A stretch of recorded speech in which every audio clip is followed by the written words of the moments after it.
बिस्मिल्लाहिर्रहमानिर्रहीम। अस्सलाम वालेकुम नाज़रीन, आप यूट्यूब चैनल देख रहे हैं। मैं इमरान खान हूँ। इस वीलॉग में मैं आप तक कुछ खबरें पहुँचाऊँगा जो इम्पॉर्टेंट हैं और कुछ नई चीज़ें मैं आपके सामने रखूँगा। नंबर एक तो जो कश्मीर में इस वक्त चल रहा है वो बहुत इंपॉर्टेंट है। इसराइल फ़लस्तीन का मामला, पाकिस्तान का रोल उसके अंदर और पाकिस्तान में जो फड्डा पड़ गया वो आपके सामने रखेंगे।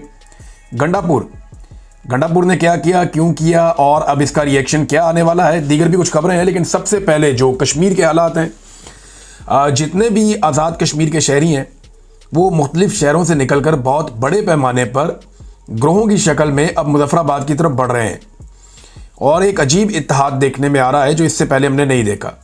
रुकावटें ये गिराते जा रहे हैं, इनके ऊपर फायरिंग की गई, गिरफ्तार किया गया, तशद्दुद किया गया, जगह जगह रुकावटें खड़ी करके इनको रोकने की कोशिश की गई, लेकिन आज़ाद कश्मीर के शहरी जो हैं वो आगे बढ़ते जा रहे हैं। ये शहरी पुरअमन है और ये पुरअमन एहतजाज पे यकीन रखते हैं। इन्होंने हलफ भी लिया। कई जगह से ऐसी वीडियोज़ आ रही हैं जहाँ पे हलफ लिया जा रहा है और ये कहा जा रहा है मुजाहिरीन से, जो वहाँ पे मकामी कायदीन है उनकी जानिब से, कि आप हमें हलफ दें कि आप पुरअमन रहेंगे, लेकिन अगर आपके ऊपर जबर और तशद्दुद होता है तो आप पीछे नहीं हटेंगे। बल्कि इसके ऊपर जो है वो अहमद फराहत साहब को मैं सुन रहा था, दीगर जो जर्नलिस्ट हैं वहाँ पे उनसे भी मेरी बात हो रही थी कि यहाँ पे एक डिफरेंस ये है कि ये जब गोली चलती है, क्योंकि 20 लोग ज़ख्मी हुए हैं जब गोली चली, उनकी लिस्ट भी आ गई है, एक नौजवान शहीद भी हो गया है, लेकिन ये वो जगह छोड़ कर नहीं गए। इन्होंने अपने ज़ख्मी उठाए और उनको अस्पतालों में ज़रूर पहुंचाया, लेकिन मौके के ऊपर जो लोग मौजूद थे वो वहाँ पे मौजूद रहे। सिक्योरिटी जो थी वहाँ पे उनको वो जगह छोड़नी पड़ी। ये एक नई सिचुएशन है। ये एहतजाज बड़े ज़ोरदार तरीके से कर रहे हैं। इनके ऊपर जो है वो सादा कपड़ों में लोगों से भी गोलियाँ चलवाई गई। कुछ जो दीगर जमातें एस्टेब्लिशमेंट की हमायती हैं उनके ज़रिए से भी इनके ऊपर दबाव डाला गया, लेकिन ये आम लोग हैं, आज़ाद कश्मीर के पुरअमन लोग हैं और ये पुरअमन जद्दोजहद कर रहे हैं और एस्टेब्लिशमेंट की सियासत में जो गैर कानूनी किरदार है एस्टेब्लिशमेंट का, उसे ख़त्म कर सकते हैं ये लोग। ये इनके पास मौका है और इसके लिए ये लोग अपना पूरा जोर लगा रहे हैं। ख़वातीन और नौजवानों का एक बहुत बड़ा किरदार है।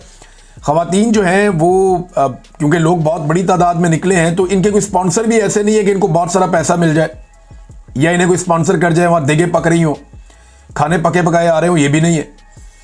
तो ये जो फैमिलीज़ हैं, जो ख़वातीन हैं, वो ये जिम्मेदारी उठाते हैं। लोगों को खाना भी मिलता है और लोग ट्रैवल करते हैं, लोग बर्दाश्त भी करते हैं। इससे पहले सर्दियों में इन लोगों ने साबित किया कि बड़ी साबित कदमी से ये बैठे रहे और उन्होंने अपने मुतालबात मनवाए। अब जो ओवरसीज पाकिस्तानी है उनको बड़ा इंपॉर्टेंट इसमें रोल होगा, क्योंकि देखें आज़ाद कश्मीर में बहुत सारे लोग ओवरसीज हैं। जो आज़ाद कश्मीर के हमारे शहरी हैं, भाई हैं, उनमें बहुत सारे ओवरसीज पाकिस्तानी हैं। कुछ एहतजाज का सिलसिला बाहर मुल्कों में शुरू हुआ, जिनमें ख़ास तौर पे ब्रेडफोर्ड में एक एहतजाजी मुजाहरा भी हुआ, लेकिन अभी इसने जोर नहीं पकड़ा। आज़ाद कश्मीर में पूरा जोर पकड़ लिया है।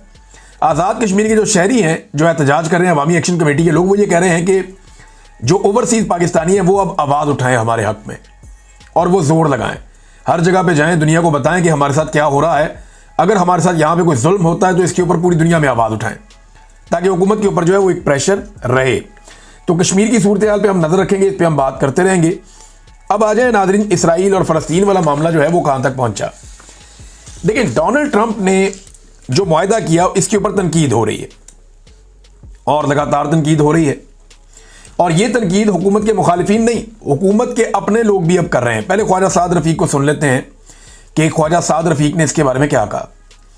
ख्वाजा साद रफ़ीक ने ट्रंप का गज़ा अमन मनसूबा यकतरफा और नाकाबिले अमल करार दे दिया। इससे पहले जब ट्रंप ने यही वाला मनसूबा इमरान खान साहब के दौर में पेश किया था तो इमरान खान साहब ने इसके ऊपर अमल दरामद नहीं किया था, बल्कि उन्होंने इसे मुस्तरद किया था। उस दौर में जो अपोजिशन थी उसने भी इसके खिलाफ आवाज़ उठाई थी, यानी शहबाज शरीफ, ख्वाजा आसिफ, ये सारे।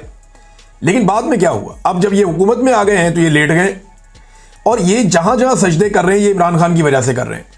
इन्हें डर है कि इमरान खान पाकिस्तानी कौम के साथ मिलकर हमारा पटाखा बजा देगा, इसलिए एस्टेब्लिशमेंट और हुकूमत हर बात मानती है अपने गैर मुल्की आकाओं की, जो करवाना है आप हमसे करवा लें, ऐसा दिखाई दे रहा है। ख्वाजा साद रफ़ीक साहब ने कहा कि ये जो ट्रंप का अमन मनसूबा ये एक तरफा है, नाकाबिले अमल है और हमास को इसराइली अफवाज के सामने हथियार डालने पर मजबूर करने का एक मनसूबा है, ये उन्होंने करार दिया। इन्होंने एक्स के ऊपर अपनी एक पोस्ट लगाई है, ट्विटर के ऊपर, और अमन मनसूबे को नाकाबिले अमल करार देते हुए कहा कि यह मनसूबा सेहूनी जंगजुओं के वहशियाना हमलों को रोकने का कोई जामे तरीकाकार नहीं रखता। ये ख्वाजा साद रफीक कह रहे हैं, नून लीग के अहम तरीन रहनुमा। अच्छा, ये जो बाकी लोग हैं ना, वजीर कानून हो गया, वजीर दिफा हो गया, वजीर खारजा हो गया, डिप्टी वजीर, ये सारे कह रहे हैं जी बहुत अच्छा काम हो गया। लेकिन जो असल लोग हैं पाकिस्तान मुस्लिम लीग नून के पुराने, ख्वाजा साद रफीक हो गया, बाकी लोग, उनसे आप बात करें वो कहते हैं यार ये क्या कर रहे हैं, हम अपने पाँव पे कुल्हाड़ा मार रहे हैं। नून लीग के अपने लोग कह रहे हैं, पीपल्स पार्टी का जो पुराना वर्कर है वो परेशान है, ये क्या हो रहा है। इसके ऊपर ना आसान तरीका ये है कि कौमी असम्बली में बहस करवाई जाए, सारे लोग इसके ऊपर बात करें, हफ्ता है कि इसके ऊपर बहस हो, हुकूमत अपना मौक़िफ़ दे, वज़रा अपना मौक़िफ़ दें, अपोजिशन अपना मौक़िफ़ दे, सियासी जमातें बाकी जो हैं उन सबको मौका मिले, वो अपनी अपनी बात करें, कैबिनेट में रखा जाए।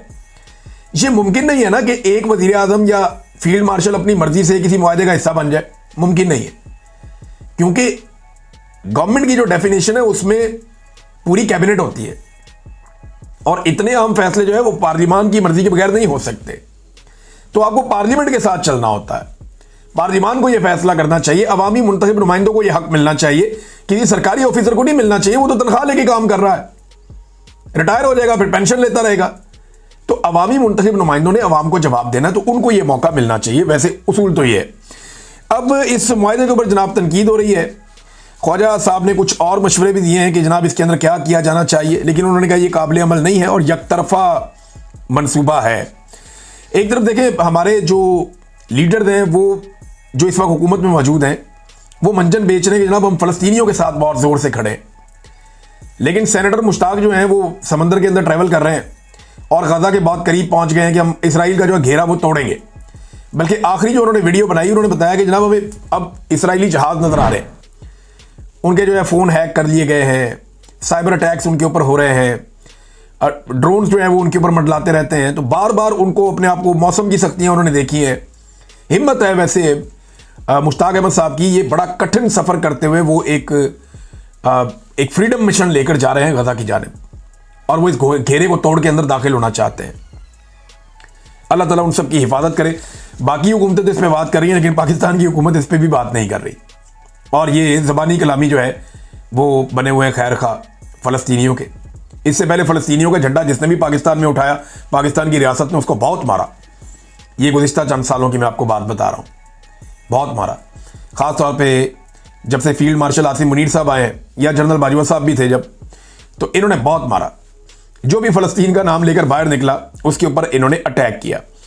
अब नाज़रीन एक चीज़ और है कि इमरान खान साहब ने जो हमायत की है, और सोशल मीडिया सारा का सारा यही कह रहा है कि इमरान खान कहते हैं कि 1967 से पहले वाले फ़लस्तीन की बात की जाए। अब ये जो हुक्मरान है ये इस बारे में बात ही नहीं करते।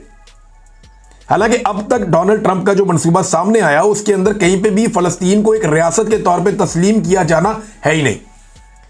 नेतन्याहू ने जो इंटरव्यू दिया उन्होंने कहा जी कि ये बात मुआहदे में कहीं नहीं है, या ये जो एक मनसूबा बनाया डोनाल्ड ट्रंप ने, इस पूरे के अंदर ये बात कहीं नहीं है कि फ़लस्तीन को बतौर एक रियासत तस्लीम किया जाएगा, ये इसराइल नहीं होने देगा, उन्होंने कह दिया।